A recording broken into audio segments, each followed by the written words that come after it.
akut mi orgwet mi ndo chol umatwan uben ke kachi de una ban ke renyang we ana yeso radaran yang jak juanga akobo kwa ke de chang ben ke kop manyan wa poda bole ke ponya me nyingi wanyo chang maga chang go bich mana dong ngada ba nying wa bich gan adi dewa ke po ba ka dok chal waj magani gina adi dewa ka kanyani kani wajini gana bich nge gwet adana kiel nge agwet adana kiel ke yu banyu kwero da wach piar wigda dak ma gwet adana kiel da wach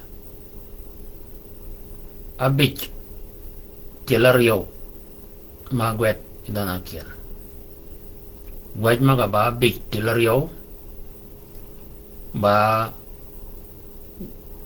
Musa agwet ke waja bich o nyala chola John bang we Yeso agwet ke tiyo ke waja bich o nyala chola Paul agwet ke waja me kwangen ba piar wida adak di siang wanu do poda bole kiri didi nying wach ke kwop ke dak chal wanu de bodo wany kwero bodo wany ni ba chik ni chola chik awen yang ngechukon ama wanyini ayolo wanyu kwero ba pang eba kadario ba pang akadario kad mana yang mal chola chik awen kad mana yang chan chola chik anyan anan wanoda kad mana yang mal maniu wanga kene wanud chik awen kichang goga bich mana adong ngada mana pot nying wach abich gana didewa gan abere ba pon o we ya doga gana ke kuop wanya mana mal nyingon chola chak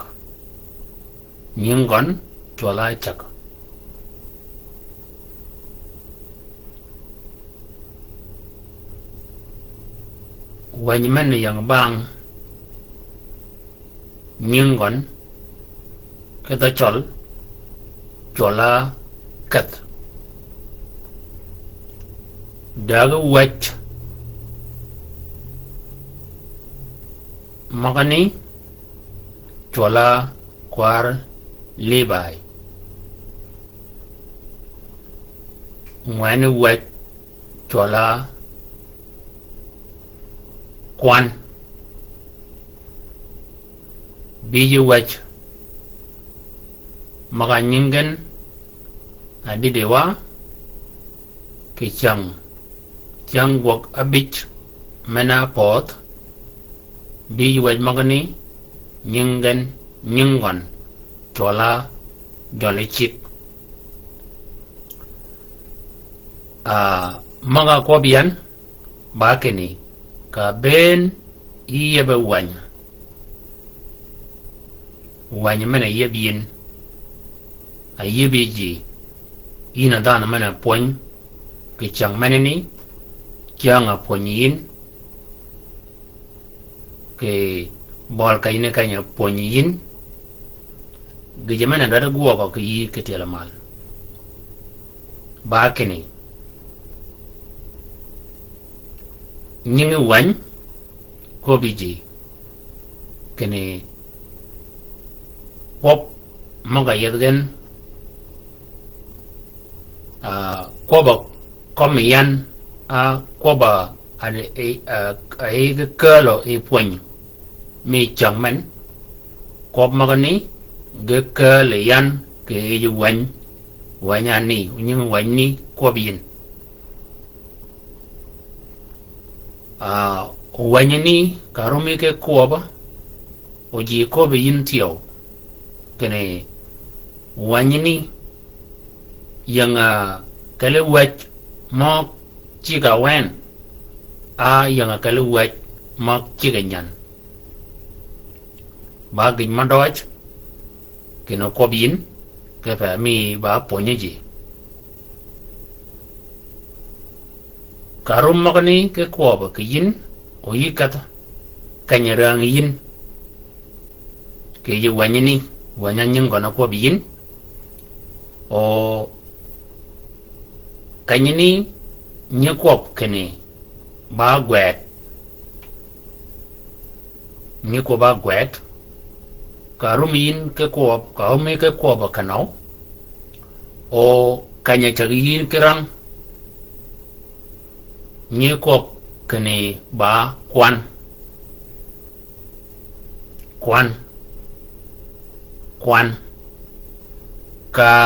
ka rumi magani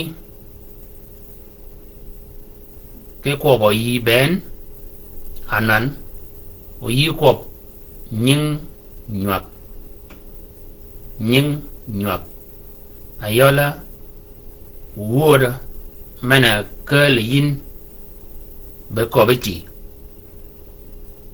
wod mana ni ko barengo nying wona ni tualango manani bana yo wikadok loriana nying wech o ke pero o wakai bikial ke kanyini mal wany mana yang mal ke ichi ga wen nying gon tuala chak rio wech nyingon chola kat dagu wet nyingon chora kware libai ngwenu wet nyingon chola kwan biju wet chola jolly chip yudok eye poñini o yu yidoke me nyan ina dan mana nyan ke chang men ya cha yi kop kan yu dok e je poñ me chang go ga bich mana poñ a poñan kere nying wan yu dide ke git menyan ka kanyane magonul nuri luang yan ke loro ka kanyane de di siang duai wani chaka chiang duai ba anan chiang duai ko logo yi do de pieche dan ai do ayot chiang duai ko bi pijin kene chiang duai ba di siang tin chiang duai ba adi di siang tin a chiang đuôi ba đi ka kologa karumi chiang đuôi cái cô da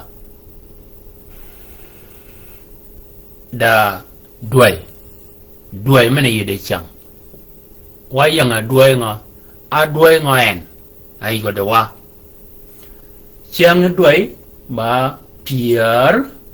wida abirio đuôi da wa ni chola đuôi ni chola piara o ke ko bogon ka do chol ni chola kon gak mani ni chiang đuôi cái yodo yin o đuôi ayodin anani kai run wayang run mana de wa ba run alibario ke piara rio wi da abit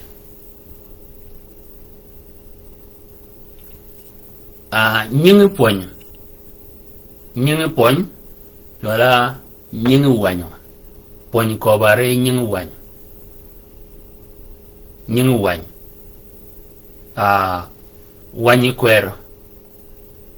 wanyi kwer mana ni agweda ji makwangan ba piarangwan o waj makni ben magakwangan ba piarangwan ge gwet e ji ma kobo e jok kene gwet ke makni o ge kobo e jok ke yedurun maban waj makayang e yi wanyi kwer ben kwanigen ba Pierre Abikiel with da Abikiel kwanu wach ben magayang eye wanyo kwero kwanigen ba Pierre Abikiel with da Abikiel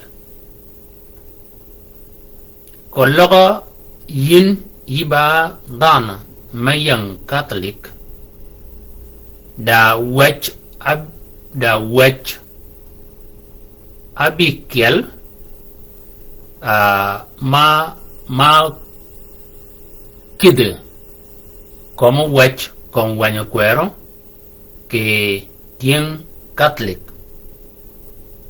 wach magani kwangen ba Abikiel wajini ba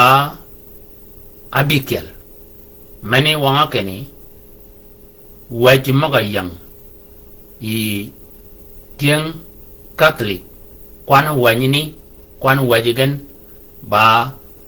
Pierre Abirio wida Ario de waj Abikiel magani magayang komgen ba waj maga gwedo ji kirirun kidangwen mena bed ajok ba koba keji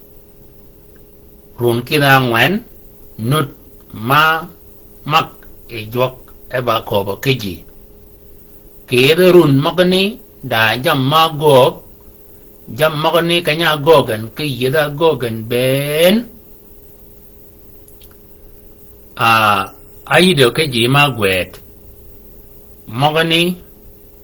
gego gaba waj ke nyingen de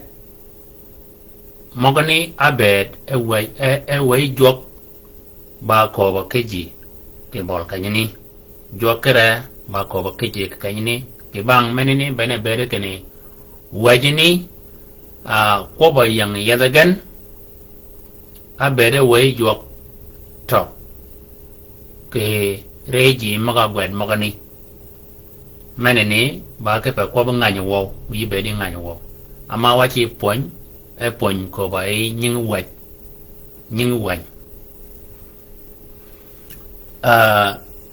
ke e yu wan ni ka ko bian kene kwan waj ben maga yang e yu wan kwer kwan gen ba Pierre Abikiel wida Abikiel di siang wa kai bi kiel wech ama abija rumo ki dido ki ye bi wen mena ba bi kiel wech nyingi gon chola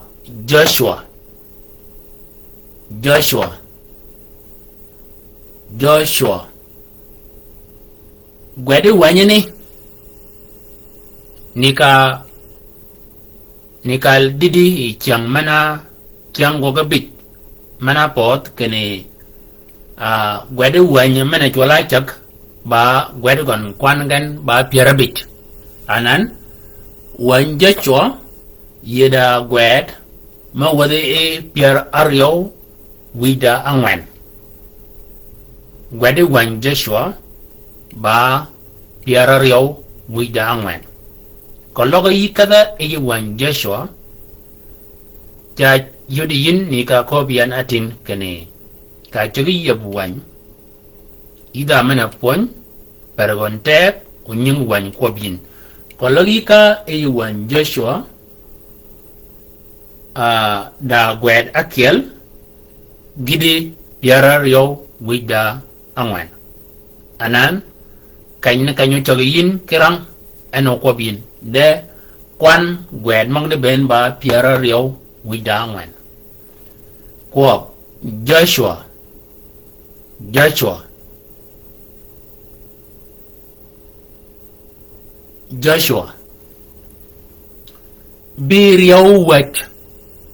Biriyo wech chola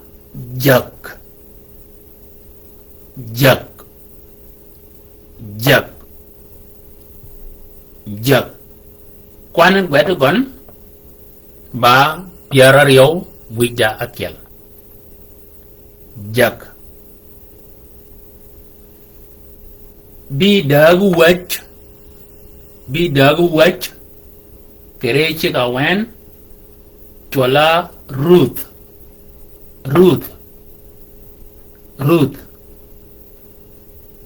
kwan gwet gon ba angwen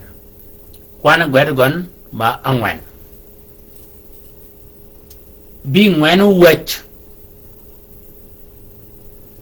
chola kiele wech Samuel bi ngwen wech chola kiele wech Samuel kwan gwet gon ba pier adak wida akel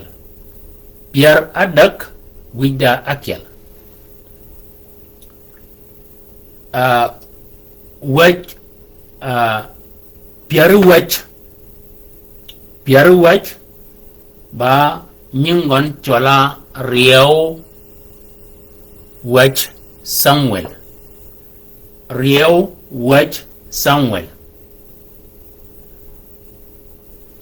kwan gwet gon ba pier aryo wich da angwen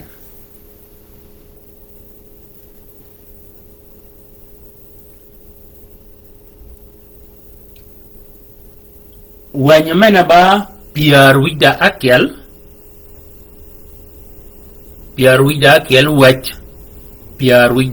wech chola kiele wech rani kwan gwet gon ba pier aryo wida aryo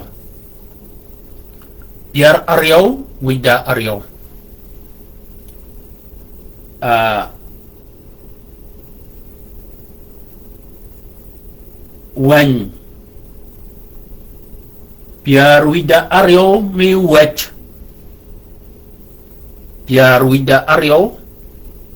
magani chola riyo wech rani kwan gwet gon ba pier aryo wida abich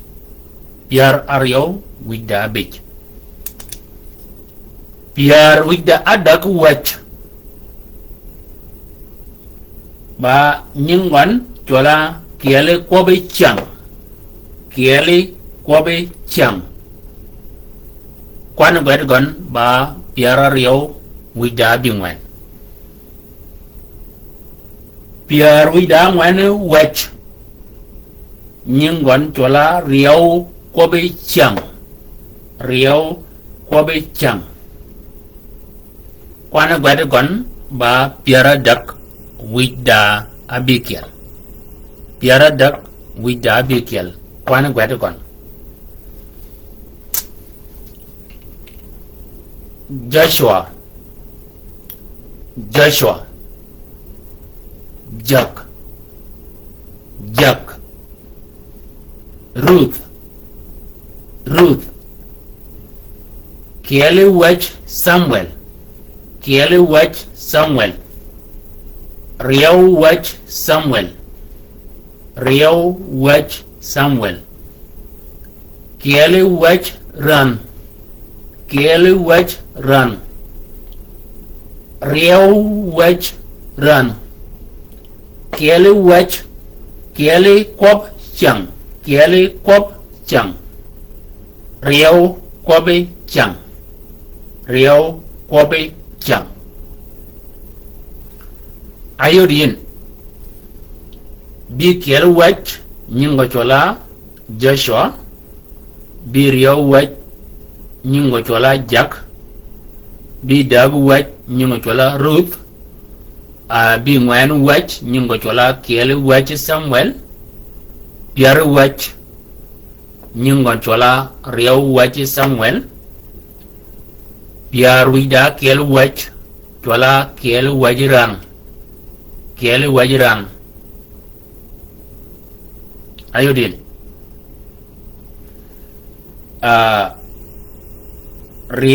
Pierre Wida Rio Wedge Ba Rio Wedge Rang Pierre Wida Daga Wedge Chola Kelly Kobe Chang Pierre Wida Ngwan Wedge Ba Rio Kobe Chang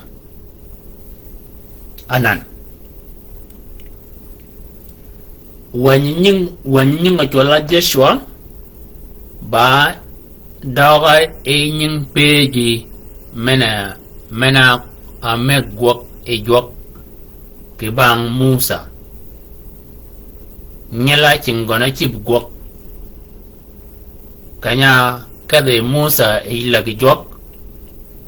Dana Mana Donga Kom Lab Aena Pieji Aena Kwaiji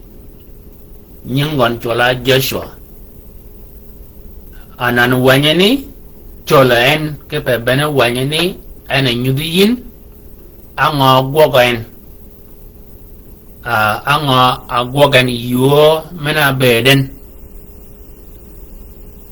Wanyi Joshua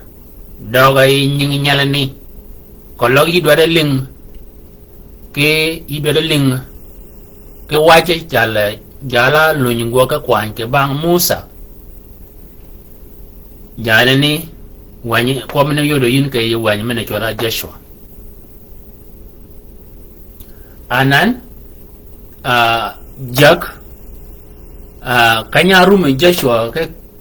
Kanya Lunya Joshua Kaka Ke Komlab Akada Egila Ke Jwak Kuna de Musa Kuna de Jwak Dana Mana Pech Daji Ma Jak Waji Jak Waji Ji Magani Jia Jak Kajini Ben Wajagan Yodo Yin Kenyi Wanyi Chola Jak Jak Bakiel Jak Ngay Kepakane Kwanagan Jak Magani Ben Maga Jak Kwanagan Ba Pierre Wida Rio Wanyi Mene Chola Ruth Ba Nying Achola Nying Ngandach Menyingo Chola Ruth Bene Wanyani Ene Kobo Kere Waja Nganani Ngana Nying Chola Ruth Wanyani Agwet Ka Nyingon Kepo Wanyani Ene Kobo Kere Re Nyingon Akobo Kere Bedigon Akobo Kere Ye Migon Akobo Kere Gwokon Angoche Gwok Ke Bedi Mi Nyana Chola Ruth Kiali waji Samuel ba mal jal tong mena ba ngan jal de mal nget tong ache bet angan dach anyingon chola Maryam nyimia Musa ana gwedo ke iyuwan kenena ba mal jing tong de Samuel ke witung jogi cho ana ba mal jog tong ayol Samuel da wajar yo ma ba gwed ke nyingon wajar yo ga ba gwed ke nyingon pada en na gwed gon de ge gwed ka nyingon ke pakene jiyar yo maga jiag ke kajine ganar yo jini ba en aronyigin rana kungo ke rony ranene aronya jala chola Samuel orana lunyo ke jiag tio ke bang rat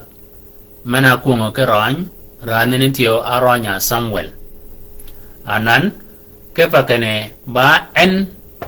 aronji ni kanario anan kobo ke ran magni kanario kob magani ge kobo kene kiele wach Samuel rio wach Samuel ama ena ronya ke rana rio maga ayiga de luop maga not ke kaje yedu wajne kanario kiel wach Samuel en ba bingwen wach orio wach Samuel ba piar wach ta chagi ke kwan kalagi chago ke mier i chaga wanye ke mier ke kwan e banga kel makadin i chaga kene akel nyingon tola chak ario nyingo chola kat adak nyingon chola kwarali bai angwan nyingo chola kwan abich nyingo chola jolichik abikel chola nyingo chola Joshua abirio nyingo chola Jak abidak nyingo chola Ruth abingwen nyingo chola kiele waji Samuel Pierre nyingo chola rio waji Samuel anan wakadwa waj Pierre widakiel ke Pierre widario chakre waj Pierre widakiel gidi Pierre wida angwan waj magni ben gana kobo kere yola kiele waj ran ana rejigon jogo e waja rat mana chola Salaman kibang wajini ran bena jogo kanyani kiele waje ran ke pakane kakade e wanyini wanchola kiele waje ran da ran manu do kanyani riau waje ran kyo kobare waje ran ogijmanini bogon ki ye wa chol oba gijema doj kino ogwoge wa kepa kene dana mena jiak jama goge en gedwada gwede piny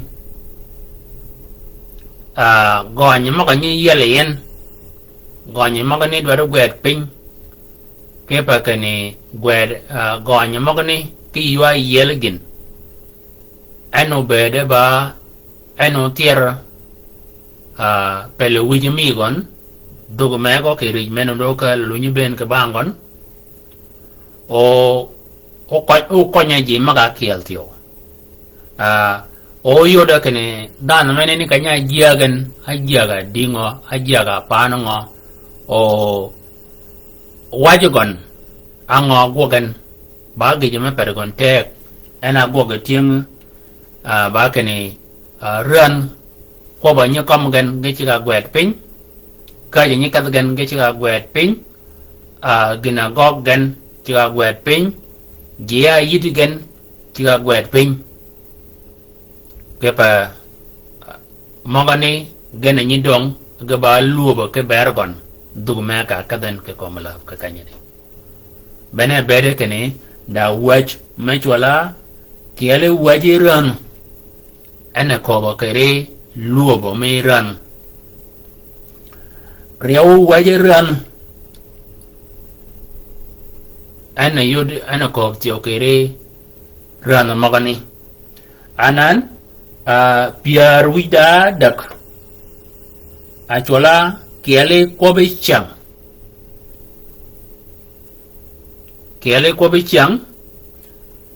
ke riawe kobe chang kiale kobe chang ke riaw kobe chang kiale kobe chang ke riaw kobe chang ko barengo jama go gen tiyo geluni da wan maba wet mana ni nyu to kene ango go jama go ke yedi chang mogani ge kidi e wan wan mana ko kere ko bu chang ke wanga jia go ran mogani mene wanga kene piar wida kelo wach gidi piar wida ngwan wach gaba ku de kiel ke pagen ge ko baire ran ka to yin e kiele waje ran ka yibier e kiele ko be chang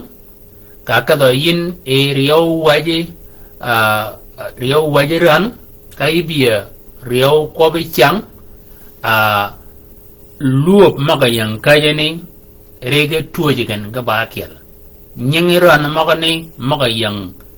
yang kiele wajiran kenyeng ran maga yang riau wajiran gachi yin ka yor tio kere kiele ko bi chang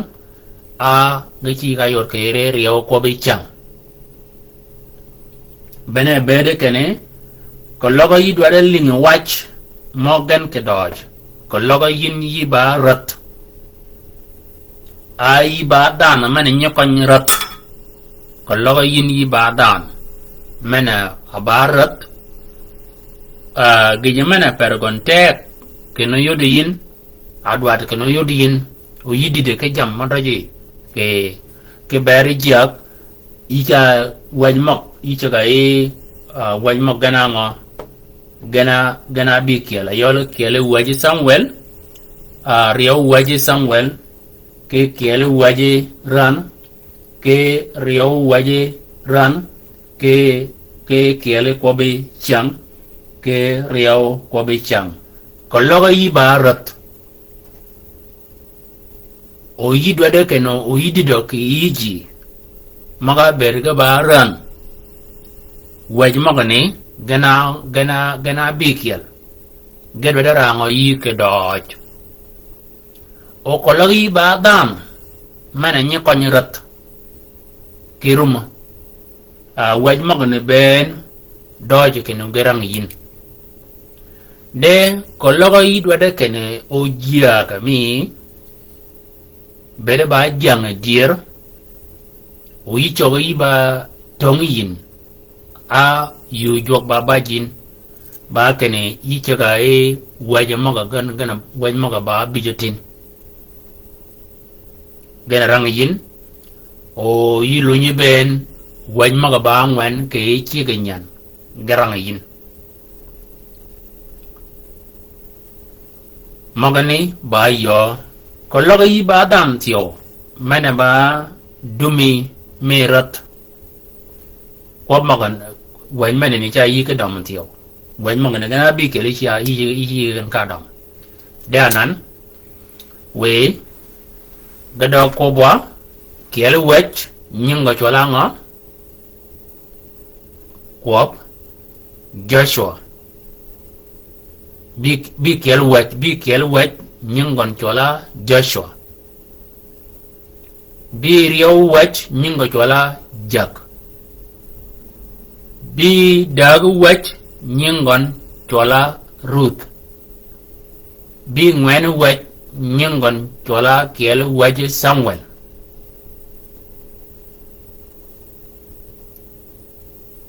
Pierre wet chola riau wet Samuel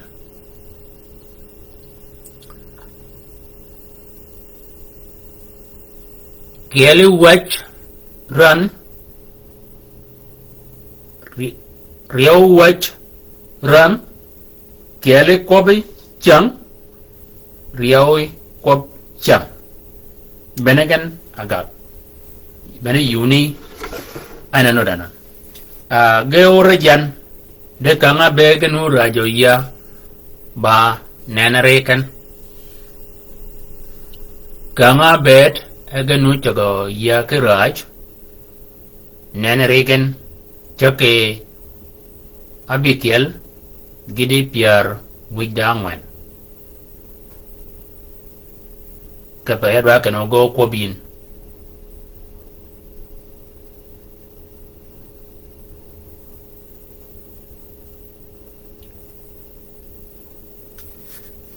Deutsch ya cha gen ke raj kani yo cho ke kanya ni gidi pin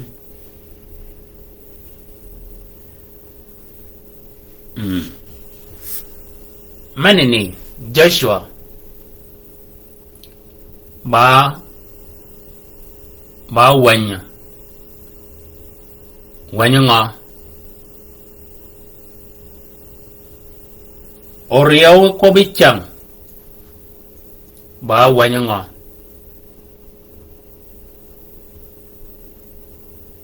kwana waj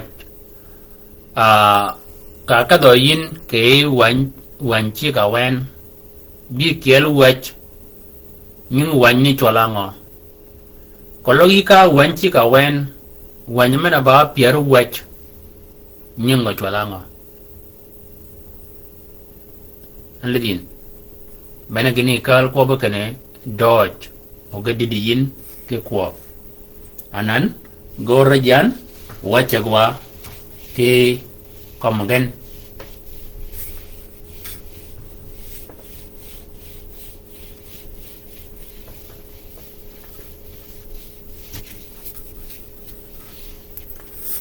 wachakal komgen ke komagen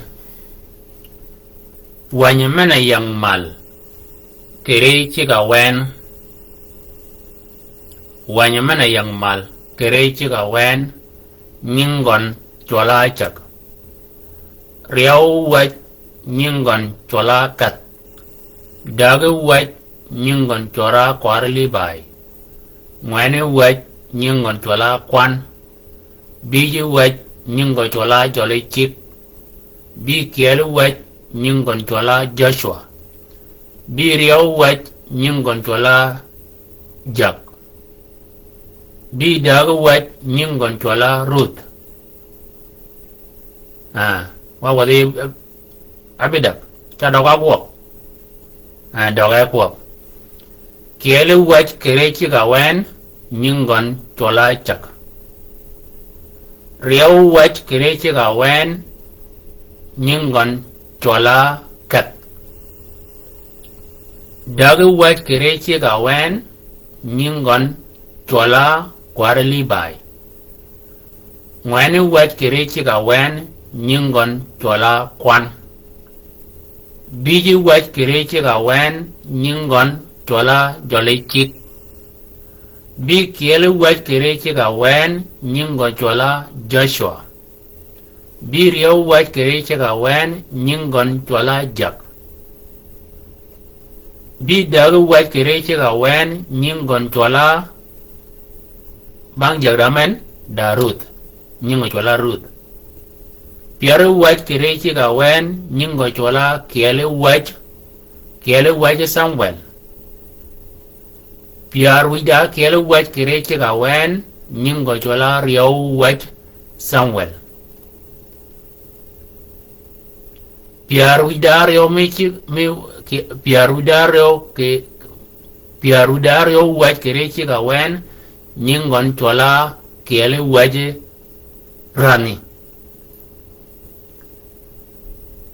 Piar wida dagu wet kere chika wen nyingon chola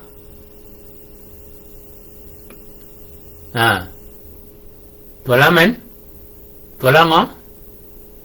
chola kob piaruida daga wet kere chika wen chola kele wet kele kobe chang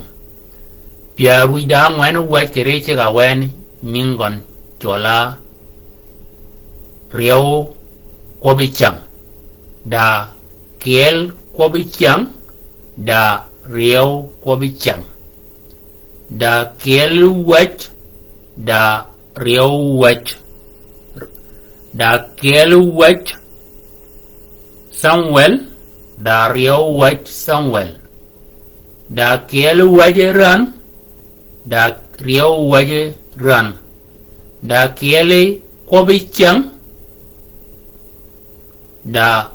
riau kobe chang di siang wa dit ke nying wet abingwan mag di chang genare biwa ka bit maga dong ngade ki chang ko ka bit kwan gen ge ben kare bwagen ge go ke piar widangwan Dodge didigen paragontek de wege yiduoga ejmogani o doga kobiyin kene we yinengan ka kiel kolloga yidwada rang ke yiwan chola Ruth yiko gwede dinga Ruth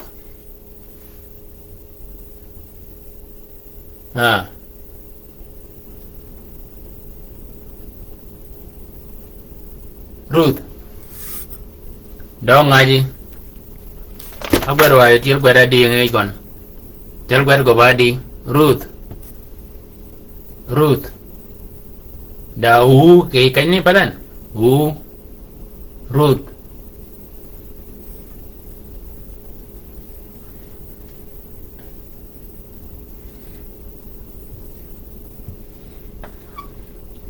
kanya puanywa kere tiel gwet manini akwa ker manga bara o manini ba wu